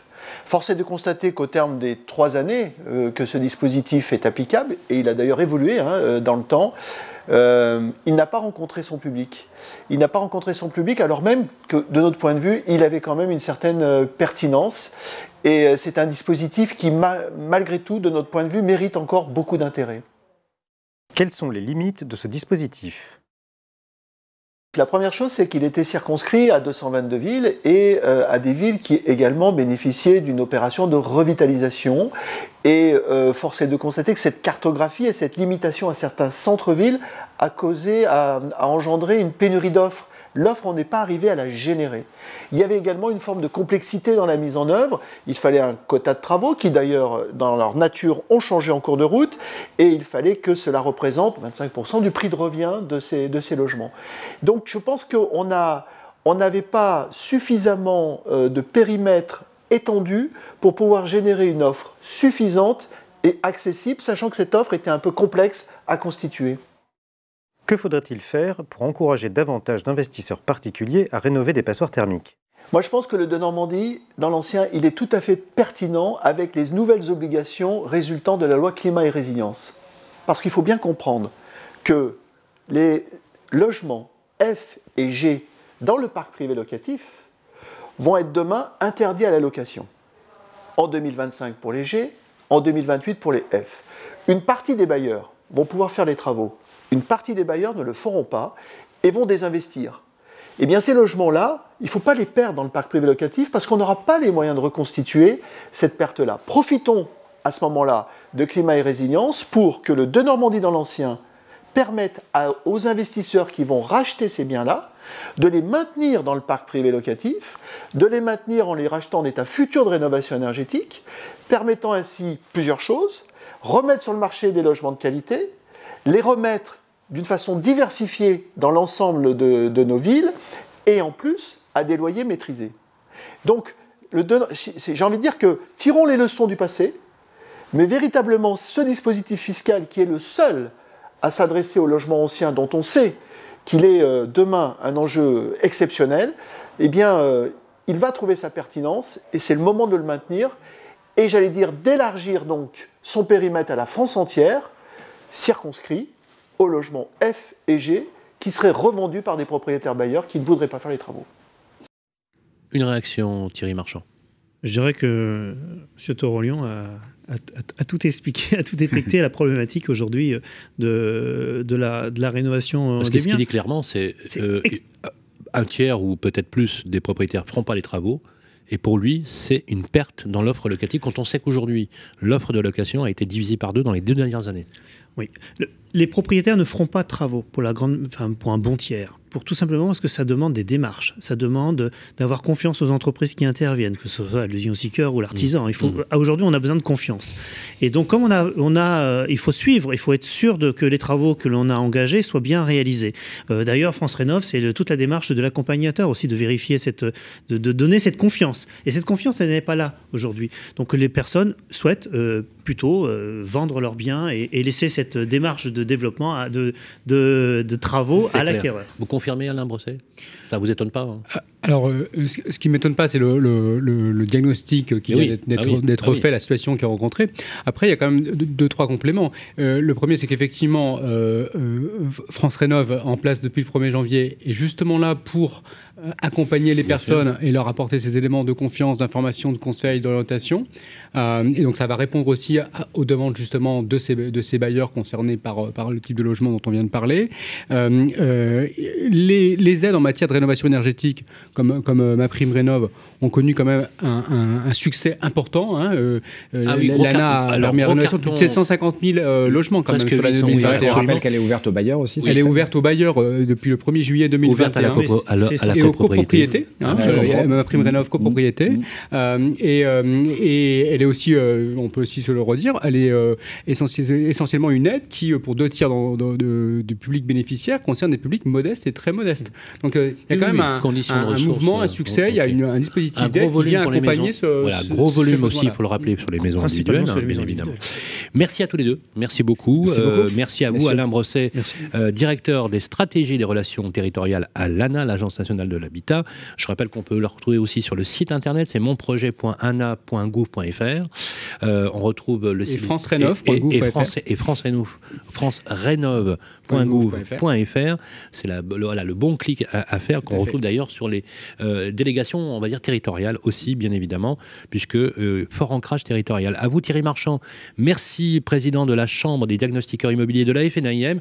On va vous retrouver sur www.fnaim-diagnostic avec un C.com. Voilà, c'est le bon réflexe quand on veut trouver un bon diagnostiqueur. C'est vrai que le fait d'être FNAIM garantit aussi la qualité du dispositif. Nous veillons à la qualité de nos adhérents. D'ailleurs, on se retrouvera normalement très bientôt, puisque nous allons lancer une nouvelle collection sur le diagnostic, très important, puisque c'est la pierre angulaire, effectivement, à la fois de l'achat, mais aussi de la location. Compte tenu de l'offre faible de logements aujourd'hui, c'est plus que jamais nécessaire. Voilà, on va enchaîner sur la suite de notre programme. Merci, ne zappez pas.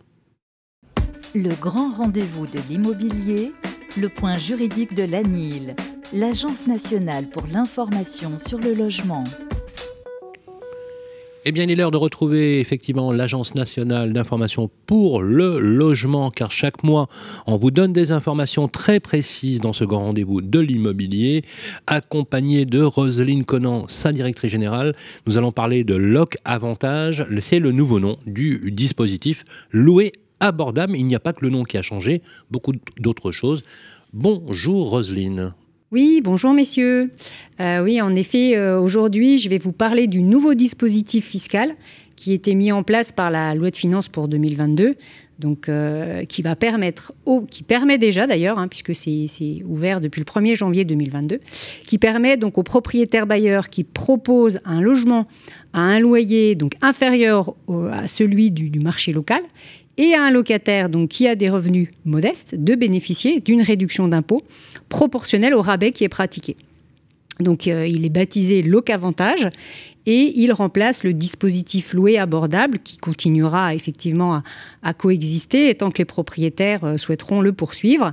Et donc ces évolutions qui ont été apportées à Loc Avantage ont 2 objectifs, c'est-à-dire rendre le dispositif plus lisible, mais surtout beaucoup plus attractif. Alors, peut-être un bref rappel historique pour vous dire comment sont apparus ces dispositifs fiscaux et pourquoi ils évoluent. Donc, rappelez tout d'abord que le louer abordable existe depuis le 1er janvier 2017 et que c'est vraiment un choix de mettre en place cette incitation fiscale pour la mise en location donc du parc locatif privé à loyer modéré. Et donc le bailleur, lui, va signer une convention avec l'ANA, l'Agence nationale de l'habitat, s'engager à louer le logement et il bénéficie avec le abordable d'une déduction, d'un abattement de 15 à 85% sur ses revenus fiscaux. Et donc, ceci, en fonction, donc les conditions variaient en fonction de la zone géographique et du niveau de loyer qui était choisi. Donc, aujourd'hui, donc, les ressources du locataire, comme c'était déjà le cas avec louer abordable, donc, restent plafonnées. Et cette déduction forfaitaire qui était appliquée sur les loyers perçus devient, en fait, est transformée en une réduction d'impôt. C'est-à-dire qu'on va déduire du montant de l'impôt payé par le bailleur une certaine somme. Donc c'est là tout l'avantage du dispositif. Alors, qu'est-ce qui change? Qu'est-ce qui évolue? Quelles sont les obligations finalement pour ce bailleur?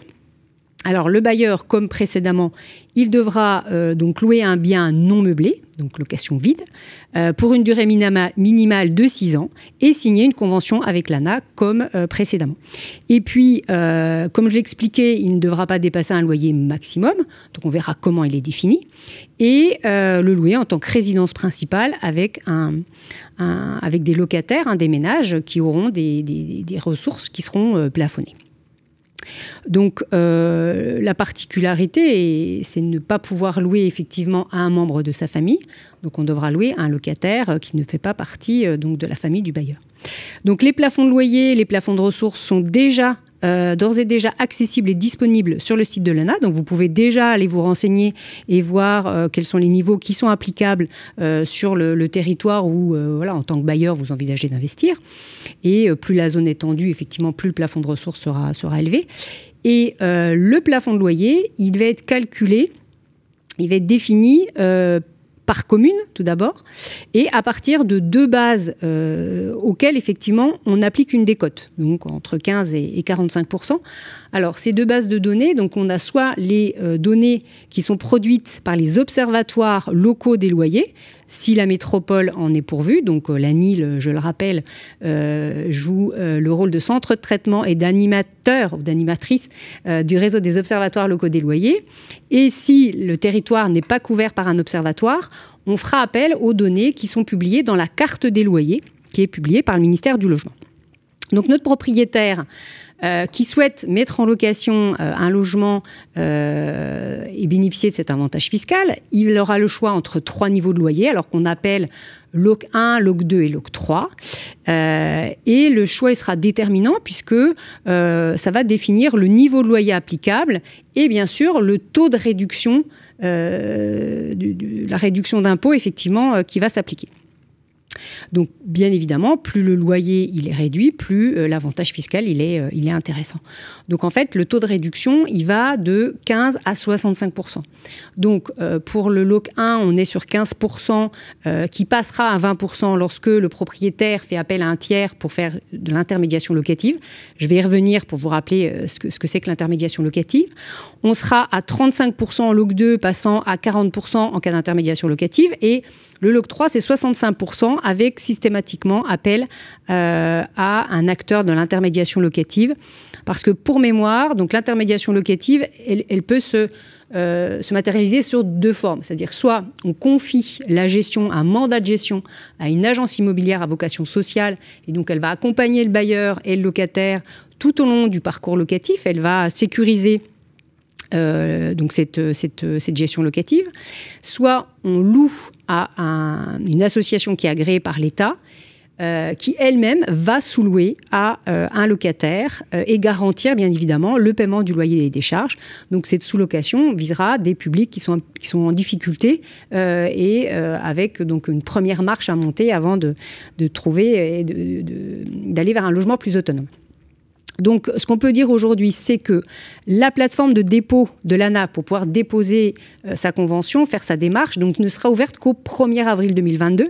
Mais sachez que vous pouvez d'ores et déjà signer un contrat de location avec un locataire en respectant les plafonds de loyer que j'ai évoqués et les plafonds de ressources pour les locataires depuis le 1er janvier 2022. Donc, vous déposerez après votre dossier auprès de l'ANA à partir du 1er avril.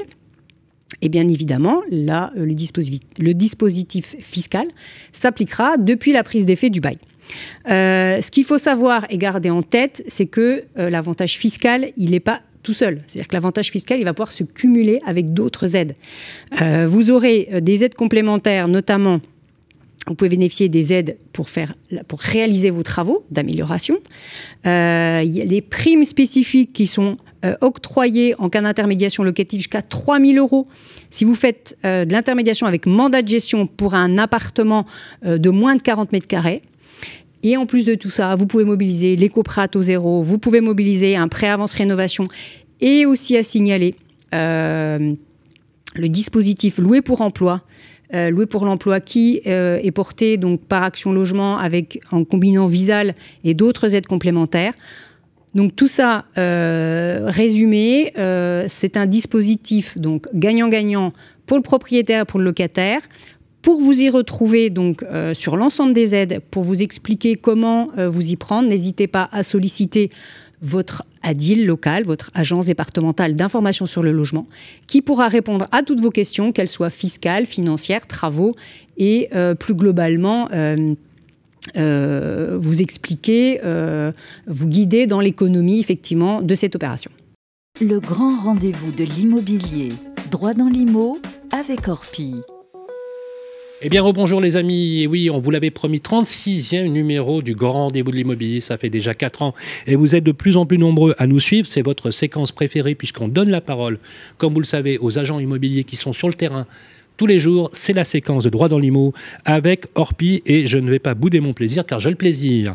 Il est en duplex avec nous d'accueillir le président d'Orpi France, Guillaume Martineau. Bonjour Guillaume. Bonjour Sylvain. Merci d'avoir accepté ce droit dans l'IMO, Guillaume. J'espère que vous viendrez régulièrement pour cette séquence. Droit dans l'IMO, on répond à vos questions. Et sur le Club des Proprios, page Facebook de Radio Imo et la page Facebook de Capital, c'est les questions que vous posez auxquelles on va vous répondre. Guillaume, vous avez la particularité d'être président d'Orpi France. Vous êtes arrivé aux affaires début janvier. On est ravis pour vous. Vous êtes avant tout un agent immobilier, un professionnel en activité. Moi, j'ai envie de vous poser cette première question. Vous savez que le thème de cette émission, c'est la rénovation énergétique. C'est un vrai sujet dans notre pays. Quelle est votre analyse sur ce nouveau DPE, vous savez, qui a été revu et corrigé depuis le 1er novembre? Et ce nouveau DPE va avoir un véritable impact sur la valeur des biens. C'est-à-dire que jusqu'à présent, les DPE étaient regardés mais n'étaient pas déterminants. Et là, ce DPE nouvelle mouture va véritablement donner une valeur. En tout cas, on sera obligé d'y faire beaucoup plus attention qu'avant. Donc, ça va être une nouvelle façon d'estimer aussi nos biens et nos conseillers immobiliers, parce que vous le disiez, j'exerce encore, donc j'exerce encore. Et on le voit bien, nos conseillers sont sensibilisés, prennent conscience que ça va changer la donne. Alors justement, est-ce que, c'est ma deuxième question, est-ce que le calendrier fixé par Emmanuel Vargon, qui a d'ailleurs participé à notre émission, vous paraît trop contraignant en termes de délai? Parce que si je fais le calcul, quand on voit par exemple à l'échéance de 2025, 2028, 2034, retrait des lettres F et G du marché locatif privé, quand on sait qu'il y a une très forte demande et que l'offre est de plus en plus tendue, la question que j'ai envie de vous poser au président du premier réseau immobilier français, c'est où est-ce qu'on va loger les Français, Guillaume? Ça, je voudrais bien le savoir, Sylvain, mais sur la question du calendrier, on trouve évidemment que c'est toujours très contraignant, mais comme à chaque nouvelle loi, donc je crois qu'on va être obligé de s'adapter. De toute façon, c'est là, ça existe, donc il n'y a pas à tortiller, il faut s'en emparer. Moi, je crois que tout l'enjeu, ça va être de faire prendre conscience aux gens la nécessité de faire les travaux, d'expliquer pourquoi c'est bon. On ne pourra pas reculer. Donc, on va loger les Français. J'espère sincèrement qu'on va arriver à leur trouver tous un logement. Enfin, tous, c'est difficile, mais il y a une grosse demande. Et ce nouveau DPE remettra peut-être ces nouvelles dispositions énergétiques vont peut-être remettre des biens sur le marché qui n'existaient pas. Donc, on s'adaptera, comme on sait le faire d'ailleurs chez Orpi depuis des années. et puis voilà, en avant. Alors la question justement pour l'accompagnement, je sais que vous êtes très soucieux Guillaume de l'accompagnement de vos clients dans leur parcours résidentiel. Vous avez là aussi la particularité dans votre réseau de pratiquer toute la chaîne des métiers. Syndic de copropriété, administrateur de biens et transactionnaire. Vous avez vu au 1er janvier 2022, il y a un nouveau portail qui s'appelle France Rénovation, qui réunit en fait l'ensemble des dispositifs. Et la ministre Emmanuelle Wargon a mis en place ce qu'on appelle l'accompagnateur Rénov, pour accompagner les bailleurs, pour accompagner les propriétaires occupants, mais aussi à l'échelle des copropriétés. Vous qui avez effectivement, qui êtes sur le terrain en permanence, dans le réseau, mais aussi dans votre agence, comment ça se passe pour l'accompagnement? Qu'est-ce que vous diriez à ceux qui nous écoutent pour être le mieux accompagné? Parce que quand on pose la question à des primo-accédants, à des personnes qui sont aujourd'hui bailleurs depuis plusieurs années, ben on a l'impression qu'ils nagent un peu dans la complexité administrative, pour tout dire. Eh ben, je crois qu'on nage avec eux parce qu'en fait, les dispositifs existent certainement, mais il y a un problème de pédagogie, de prise en main. On n'est pas informé autant que ça dans les agences. Je crois d'ailleurs que ça va être tout l'enjeu pour notre réseau, mais comme pour les autres réseaux, d'ailleurs comme pour tous les professionnels, c'est comment faire en sorte que nos propres conseillers s'emparent bien de la connaissance des sujets dont vous parliez. L'accompagnateur Rénov, ben, je ne l'ai pas vu, je voudrais bien qu'il vienne m'accompagner un petit peu, en tout cas un peu plus. Je fais un peu d'humour, de mauvais humour, mais ça reste confidentiel. On n'est pas assez, je pense que les professionnels devraient être plus impliqués là-dedans. En tout cas, on devrait avoir beaucoup plus d'aide pour pouvoir retransmettre au sein des agences des messages vidéo, des webinars pour expliquer comment ça fonctionne. Alors, on va s'y mettre inévitablement, mais si on veut s'en emparer vite et que ça ne devienne pas, qu'on ne critique pas pour le plaisir de critiquer, ce que trop souvent on fait en France, c'est qu'il faut aussi que les pouvoirs publics nous aident à transmettre ces informations, que ça ne soit pas confidentiel ou en tout cas trop technocratique. On doit avoir un langage de simplicité, d'expliquer comment ça fonctionne. Un peu, vous savez, moi je suis de la génération de Michel Chevalet, je le vois encore nous expliquer comment ça marche. Et ben moi, je voudrais bien que l'accompagnateur Rénov vienne m'expliquer comment ça marche pour que je puisse l'expliquer à mes clients. Merci beaucoup, Guillaume. Alors justement, j'ai une toute dernière question. Vous accompagnez vos clients tous les jours, administrateurs de biens, vous gérez leurs biens, vous êtes syndic de copropriété. Si je vous demandais, si je vous disais, qu'est-ce que vous conseilleriez là tout de suite un petit propriétaire bailleur ou quelqu'un qui veut faire son projet immobilier sur cette question cruciale de la transition énergétique? À quoi il faudrait qu'il fasse attention lorsqu'il pousse le portail d'une agence? Quels seraient les conseils que vous lui donneriez? De faire un audit énergétique qui n'est pas encore obligatoire, mais je lui conseillerais d'abord d'écouter le professionnel qu'il a en face de lui et surtout de ne pas avoir peur de faire cet audit pour savoir ce qui doit être fait, rénové, d'anticiper surtout, de ne pas attendre le moment, de ne pas se dire « tiens, je mets en vente la semaine prochaine, qu'est-ce que je dois faire ?» Un projet immobilier, ça se mûrit, on sait à peu près, on a une idée de la période à laquelle on veut déménager. Donc surtout d'anticiper parce que la plupart des entreprises actuellement, des artisans qu'on rencontre sur le terrain sont surbookés. Donc moi je leur conseille, en tout cas dans notre agence, de faire appel à des professionnels du bâtiment, des professionnels de l'immobilier pour anticiper le plus possible ces travaux. Eh bien, merci beaucoup, Guillaume. Anticipation, mesdames et messieurs, et prévention. Et pour cela, choisissez les experts.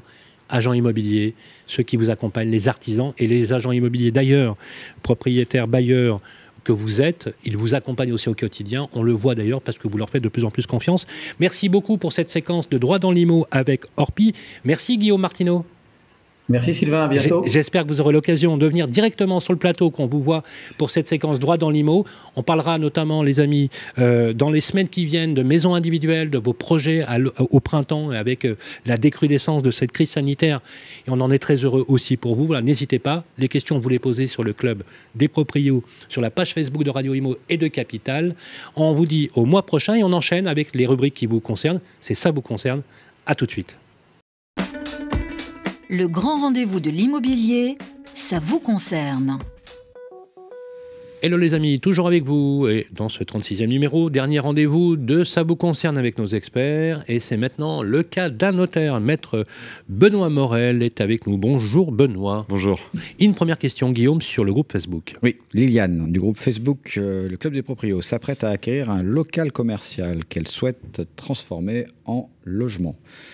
Quelles sont les démarches que Liliane doit prévoir? C'est une bonne question. On voit souvent le cas inverse, notamment à Paris, où on essaye de transformer du logement en commerce ou en hébergement hôtelier.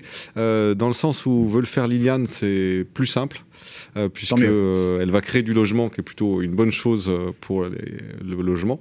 Et donc, il y a des facilités. Effectivement, ça va dépendre uniquement de la typologie des travaux qu'elle va faire. Si elle modifie la façade, elle sera plus sur une autorisation un peu plus lourde, un permis de construire à déposer. Si elle ne modifie pas la façade, qu'elle garde l'extérieur, qu'elle modifie juste l'intérieur, là, elle sera sur une déclaration préalable avec un délai d'instruction d'1 mois, une démarche assez légère. Et il faut quand même qu'elle pense à vérifier dans le règlement de copropriété si c'est quelque chose qui est autorisé dans sa copropriété. C'est quoi la démarche? C'est une demande de changement d'usage? C'est quoi concrètement? Alors, sur la copropriété, elle peut demander une confirmation au syndic, tout bêtement. Sur le changement, tu as deux choses effectivement qui sont importantes. Tu as dissocié le changement d'usage et le changement de destination. Si elle n'est pas à Paris ou en région parisienne, la question de l'usage ne se posera pas puisque c'est uniquement contrôlé dans les grandes métropoles de plus de 200 000 habitants, etc. Et dans ce cas-là, elle aura juste l'urbanisme, la question de la destination à changer et donc obtenir une autorisation d'urbanisme auprès de la mairie. Et donc, il faut qu'elle se rapproche ou d'un architecte pour déposer soit le permis de construire, soit de la déclaration préalable si elle ne modifie pas la façade extérieure. D'accord. Alors, c'est très clair. Merci pour vous, Liliane. Et juste la petite astuce qui peut être intéressante. On est preneur. Parce que là, dans ton cas, on est dans un local commercial qui va devenir du logement. C'est ça. Si elle est dans le cadre du problématique d'usage, c'est-à-dire que si elle est dans une ville de plus de 200 000 habitants ou en région parisienne, elle va pouvoir vendre assez cher ce qu'on appelle la commercialité de son local commercial, puisque le local étant commercial et qui va devenir un logement. Et à qui elle vend ça alors? Elle vend ça en fait à des personnes qui sont en train de faire le cheminement inverse, qui ont du logement et qui veulent le transformer en commerce ou en hébergement hôtelier. Il faut savoir que c'est quelque chose qui est très prisé. Vous avez très peu de spécialistes, d'ailleurs ça peut être le sujet d'une émission, vous avez très peu de spécialistes qui s'occupent de la transaction de commercialité. Vous avez à peu près 2 professionnels sur Paris qui connaissent bien le sujet et qui mettent en relation ceux qui cherchent de la commercialité et ceux qui la vendent. Et sur certains arrondissements, notamment dans le 8e arrondissement, vous pouvez avoir un prix qui varie entre 2 et 4 000 euros du mètre carré. Ah oui, quand même. Donc si elle a un 100 mètres carrés, elle peut toucher entre 200 et 400 000 euros de plus. Ah oui, quand même, c'est pas neutre. Ça, c'est une astuce et je pense que l'idée d'une émission me paraît tout à fait adaptée. Très intéressant. Alors, Liliane, merci en tout cas d'avoir posté cette question. Martine, du groupe Facebook du Club des Proprios, loue une maison sur un terrain. Peut-elle récupérer une partie de ce terrain à son locataire pour le revendre en terrain à bâtir?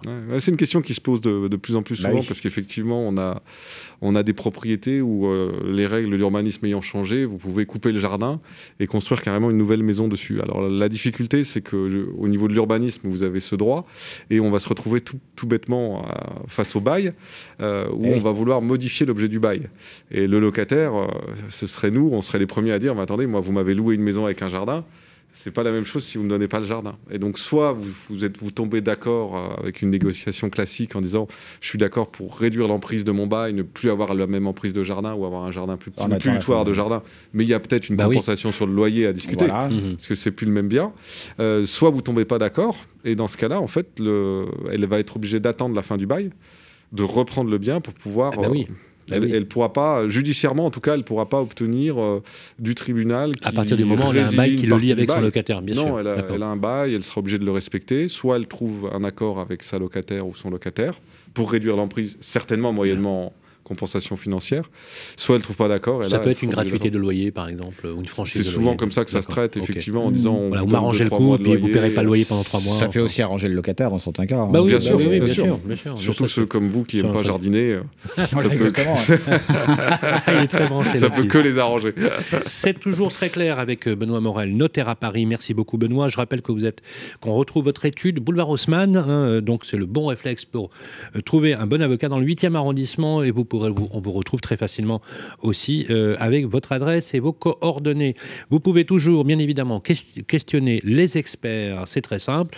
Vous prenez rendez-vous, vous allez directement sur la page Facebook du groupe Facebook Les Clubs des Proprios. C'est vous qui le gérez, Guillaume, par Capital, où on sélectionne vos questions et on tâchera de vous y répondre tous les mois. Merci, Maître Morel. On vous retrouve le mois prochain ou le mois d'après. En tout cas, vous êtes toujours le bienvenu dans notre émission. On enchaîne tout de suite. Merci. Avec plaisir. Le grand rendez-vous de l'immobilier.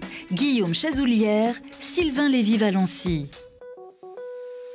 Et bien voilà, c'est fini pour ce 36e numéro du Grand Rendez-vous de l'immobilier. Vous êtes de plus en plus nombreux à nous suivre. On vous rappelle que vous pouvez aussi, bien sûr, réécouter toutes les émissions en podcast sur les plateformes, mais sur le site de Radio Imo également, ainsi que capital.fr. Et on va se retrouver le mois prochain, Guillaume. Oui, on se retrouve pour une spéciale consacrée aux acheteurs. On vous donnera toutes les clés pour mener à bien votre projet d'achat en 2022. Et pour ce, rendez-vous le vendredi 18 mars à 18h05. Voilà, le printemps arrive, les projets se construisent. On va vous aider à vous donner les bons tuyaux. Merci Guillaume, merci à toutes les équipes de Radio Imo et de Capital, Nicolas, David, Jason, toutes les équipes.